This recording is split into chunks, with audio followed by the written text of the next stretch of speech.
Welcome to my channel Bhavani ladies wear. చాలా రోజులైంది కదండి వీడియో పెట్టి. ఈరోజైతే స్టాక్ వచ్చింది, దానికోసం నేను వీడియో అయితే చేస్తున్నాను. చాలామంది కామెంట్స్లో నన్ను చాలా డౌట్స్ అయితే అడిగారు. షాప్ స్టార్ట్ ఎలా చేయాలి, కొత్తగా బిజినెస్ స్టార్ట్ చేసే వాళ్ళకి ఐడియాస్ ఏమన్నా ఉంటే చెప్పండి అని. కొంతమంది అయితే వాళ్ళ ప్రాబ్లమ్స్ చెప్తూ ఏమన్నా ఐడియా ఉంటే చెప్పమన్నారు. దానికోసం అయితే నేను ఈరోజు వీడియో అయితే చేస్తున్నాను.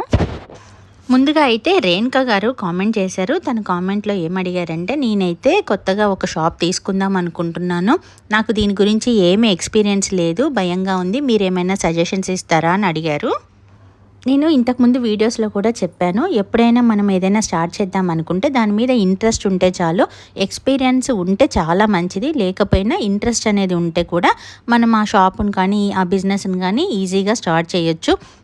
రేణుక గారు, మీ ఏరియాలో ఎలాంటి షాప్ పెడితే రన్ అవుతుందో, ఏ ఐటెం తెస్తే సేల్ అవుతుందో అనే దాని మీద ఒక క్లారిటీ తెచ్చుకొని, మనం ఎంత బడ్జెట్ అయితే ఈ షాప్కి కేటాయించామో దానిలో ఫర్నిచర్కి ఎంత చేయించాలి, మనం ఐటెం ఎంత తేవాలి అనేది ముందుగా అయితే డిసైడ్ అవ్వాలి. ఎప్పుడైనా ఫర్నిచరు ఎక్కువగా చేపించేసి ఐటెం తక్కువగా తేయడం అయితే మంచిది కాదు. ఫర్నిచర్కి డబ్బులు తగ్గించుకొని ఐటెం మాత్రం ఎక్కువగా తీసుకొని వస్తే మనకి బిజినెస్ అనేది రన్ అవుతుంది. అలా అని ఒక సెంటర్లో షాప్ పెట్టి ఫర్నిచర్ కూడా డల్గా ఉంటే బాగుండదు.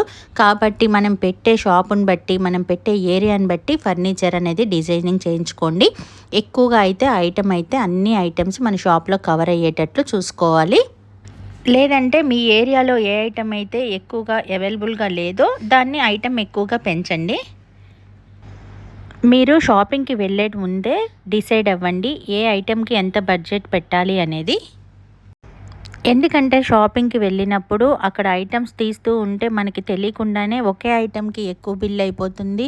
మనం కావాల్సిన ఐటెం వచ్చేసరికి డబ్బులు అనేవి ఉండవు. కాబట్టి ముందుగా డిసైడ్ చేసుకొని ఈ ఐటెంకి ఇంత బడ్జెట్, ఈ ఐటెంకి ఇంత బడ్జెట్ అని డిసైడ్ అయ్యి షాపింగ్ అనేది చేయాలి. లేదంటే షాప్ వాళ్ళు మనకి అన్ని రకాల వెరైటీస్ చూపిస్తూ ఉంటారు, మనకి అన్నీ నచ్చి తీసుకుంటాము.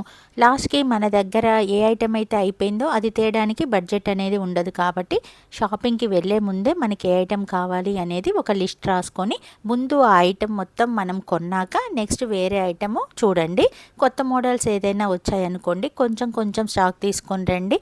అవి మనకి సేల్ అవుతాయి, మంచిగానే సేల్ ఉంటుంది అనుకున్నప్పుడు మళ్ళీ వెళ్ళి ఆ స్టాక్ ఎక్కువగా తీసుకొచ్చుకోవచ్చు. మనం రెగ్యులర్గా షాపింగ్కి వెళ్ళడం కుదరదు, మాకు లాంగ్ అవుతుంది అలా అనుకునే వాళ్ళైతే మనం ఏ షాప్లో అయితే తీసుకున్నామో ఆ షాప్ వాళ్ళకి చెప్పండి, వాళ్ళ ఫోన్ నెంబర్ తీసుకొని రండి. వాళ్ళ దగ్గర ఉన్న ఐటమ్స్ మనకి వాట్సాప్లో పెడుతూ ఉంటారు. మనకి ఏ ఐటెం అయిపోయిందో అది మనం ఆర్డర్ పెట్టి తెప్పించుకోవచ్చు. దీంతో మనకి టైం అనేది సేవ్ అవుతుంది. కానీ కొత్త మోడల్స్ ఏదైనా తీసుకున్నప్పుడు మనం ఓన్గా వెళ్ళి సెలెక్ట్ చేసుకోవడం అనేది బెటర్. ఎందుకంటే కొన్నిసార్లు ఐటమ్ వాళ్ళు చూపించిన దానికంటే మన దగ్గరికి వచ్చేసరికి తేడా ఉంటుంది. కాబట్టి మనమే కొత్త ఐటెం తీసుకునేటప్పుడు మాత్రం, కొత్త స్టాక్ వచ్చినప్పుడు మాత్రం పర్చేస్ చేయడానికి మనమే వెళ్ళి సెలెక్ట్ చేసుకుంటే బాగుంటుంది. లేదు మనకి వెళ్ళడం కుదరదు అనుకున్నప్పుడు కొత్త స్టాక్ వచ్చినప్పుడు మాత్రం కొంచెం కొంచెం తెప్పించుకోండి. ఆ ఐటెం మనం చూశాక మనకి సేల్ అవుతుంది అనిపిస్తే బల్క్లో ఆర్డర్ పెట్టుకోవచ్చు. అసలు ఫ్యాన్సీ షాప్లో లాస్ ఎక్కడ వస్తుంది అంటే, మనం తెచ్చిన ఐటెం సేల్ అవ్వకపోతేనే కదా మనకి లాస్ అనేది వచ్చేది. మనం ఐటెం తెచ్చినప్పుడు అదంతా అలానే ఆగిపోతూ ఉంటే మళ్ళీ మనం ఐటెం పెట్టుబడి పెట్టి తీసుకొని రావాలి. దాంతో మనకి అమౌంట్ అనేది టైట్ అయిపోతుంది. ఎందుకంటే మనం ఫస్టే ఐటెం మొత్తం తెచ్చి చేస్తాం కాబట్టి అవి సేల్ అవుతుంటేనే రొటేషన్ అవుతూ ఉంటుంది, మళ్ళీ కొత్త స్టాక్ తీసుకురావచ్చు. ఇలా మనకి షాప్ అనేది రన్ అవుతుంది. అదే మనం తెచ్చిన ఐటెం సేల్ అవ్వలేదనుకోండి, మనకి రొటేషన్ అనేది ఆగిపోతుంది, మళ్ళీ అమౌంట్ పెట్టి తేవాలి, పాత ఐటెం అలానే ఆగిపోతూ ఉంటుంది. దీంతో మనకి షాప్ రన్ చేయడం అనేది కష్టమవుతుంది. కాబట్టి ఎప్పుడైనా మనకి ఏ ఐటెం సేల్ అవుతుంది అనేది తెలుసుకోవాలంటే ముందుగా ఆ ఐటెం మనం కొంచెం కొంచెం తెచ్చి సేల్ అవుతూ ఉంటే మాత్రం తర్వాత ఐటెం పెంచుకుంటూ పోవాలి. నేను చెప్పే విషయాలు కొత్తగా బిజినెస్ స్టార్ట్ చేసే వాళ్ళకే ఎక్కువగా యూజ్ అవుతాయని నేను అనుకుంటాను. ఎందుకంటే పాతగా రన్ చేసే వాళ్ళకి ఆల్రెడీ ఎక్స్పీరియన్స్తోనే సగం విషయాలు తెలుస్తూ ఉంటాయి. కొత్తగా స్టార్ట్ చేసే వాళ్ళకి ప్రతిదీ కొత్తగానే అనిపిస్తుంది. కొన్నిసార్లు కొన్ని డౌట్స్ కొంతమంది అడుగుతూ ఉంటే ఇంత చిన్న విషయమే కదా అనిపిస్తుంది, కానీ ప్రతిదీ కొత్త దానిలోకి వెళ్ళినప్పుడు అందరూ కొత్తగా స్కూల్లో జాయిన్ అయినప్పుడు పిల్లలు ఎలా తెలుసుకుంటారో అలా తెలుసుకోవడమే కదా. అందరికీ అన్ని విషయాలు అయితే తెలిసి ఉండవు కదా. నేను కూడా ఇప్పుడు ఒక కొత్త బిజినెస్ స్టార్ట్ చేద్దాం అనుకుంటున్నాను. దానికోసం నాకైతే ఏ విషయం చూసినా కానీ చాలా భయంగా అనిపిస్తుంది. ఇంత ఎక్స్పీరియన్స్ ఈ బిజినెస్లో ఉన్న వేరే బిజినెస్లోకి వెళ్ళినప్పుడు అంతా కొత్తగానే ఉంది. అందుకే నాకైతే ఎవరైనా సబ్స్క్రైబర్స్ చిన్న డౌట్ అడిగినా కానీ నేను క్లియర్గా ఎక్స్ప్లెయిన్ చేస్తాను. ఎందుకంటే అది నాకు తెలిసిన విషయం కాబట్టి నాకు చాలా చిన్న విషయంలాగా అనిపిస్తుంది, కానీ కొత్తగా స్టార్ట్ చేసే వాళ్ళకి ప్రతిదీ చాలా పెద్ద విషయంలాగా అనిపిస్తూ ఉంటుంది. ఇంకా ఫ్యాన్సీ షాప్ స్టార్ట్ చేసే వాళ్ళకి మెయిన్ ఉండే డౌట్ ఏంటి అంటే పెట్టుబడి ఎంత కావాలి. పెట్టుబడి అనేది ఎవరి కెపాసిటీని బట్టి వాళ్ళు పెట్టుకోవాలి. ఈ విషయం నేను చాలాసార్లు చెప్పాను. అయినా చాలామంది అసలు ఫ్యాన్సీ షాప్ స్టార్ట్ చేయడానికి ఎంత అమౌంట్ అవసరం ఉంటుంది అంటారు. మనం బిజినెస్ స్టార్ట్ చేయాలి అనేది మన పెట్టుబడి అనేది మనకే తెలుస్తుంది కదా. ఇప్పుడు నేను ఒక 10 లక్షలు అవుతుంది అంటే మీరైతే ఫ్యాన్సీ షాప్ స్టార్ట్ చేయరు కదా. 50,000లో కూడా స్టార్ట్ చేయొచ్చు, 5,000లో స్టార్ట్ చేయొచ్చు, 20 లక్షలు పెట్టొచ్చు. పెట్టుబడి అనేది మన కెపాసిటీ మీద ఆధారపడి ఉంటుంది. మన దగ్గర సేల్ అయ్యే దాన్ని బట్టి కూడా మనం పెట్టుబడి అనేది పెట్టాలి. ఒక చిన్న విలేజ్లో తీసుకువెళ్ళి ఒక 10 lakhs పెట్టి బిజినెస్ స్టార్ట్ చేస్తే ఎలా ఉంటుంది? ఐటమ్ సేల్ అవ్వకపోతే ఇబ్బంది అవుతుంది కదా. అలానే ఒక పెద్ద విలేజ్లో ఒక పెద్ద షాప్ తీసుకొని ఒక 20,000 30,000 పెట్టి బిజినెస్ అయితే స్టార్ట్ చేయలేం కదా. అప్పుడు మన షాప్ రెంట్లు మెయింటెనెన్స్ వీటికే సరిపోతుంది. కాబట్టి మనం షాప్ స్టార్ట్ చేయడం అనేది మనం ఎక్కడ స్టార్ట్ చేస్తున్నాము, మన లొకాలిటీ ఎంత, మనం ఎంతగానం సేల్ చేయగలము అనే దాన్ని బట్టి పెట్టుబడి అనేది పెట్టుకోవాలి.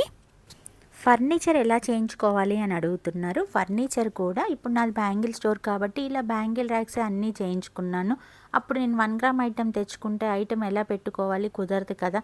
అందుకే మనం తెచ్చే ఐటెంని బట్టి ఫర్నిచర్ అనేది కూడా చేయించుకోవాలి. ఫర్నిచర్కి ఎంత కాస్ట్ పెట్టాలి అనేది కూడా మనం డిసైడ్ చేసుకోవాలి.